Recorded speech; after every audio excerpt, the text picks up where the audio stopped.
কেউ আপনাকে বারবার কষ্ট দিয়ে যাচ্ছে, আজ আপনাকে আমি একটি কথাই বলবো, যার বোঝার গান নাই তাকে কি কলিজা কেটে বোঝানো কোনোদিনই সম্ভব? কেন আপনি তার কাছে মনের দরজা খুলে রেখেছেন? এতে আপনার ঘরে ঢুকে আবর্জনা ফেলে আপনার অন্তরকে নোংরা করা তার জন্য সোজা হচ্ছে। সবার পছন্দের হওয়া যায় না, সবার পছন্দের হতে গেলে অবশেষে নিজের কিছু থাকে না। তাই আজ থেকে স্টপ করুন কারো মনের মতো হবার চেষ্টার কারণ। যে মানুষটি সব সময় সবার পছন্দের হতে চায়, তার কখনো নিজের পছন্দের হয়ে ওঠা হয় না। সবচেয়ে অদ্ভুত বিষয় হলো, পান থেকে চুন খসলে সেই মানুষটি হয়ে যায় সবার বিরক্তির কারণ।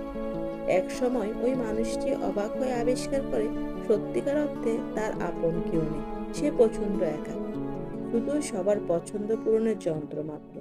তাই নিজেকে নিজের মতো ঘরে তুলুন, নিজেকে ভালোবাসুন, কারোর মনোমতো হতে যাবেন না। ধন্যবাদ সবাইকে।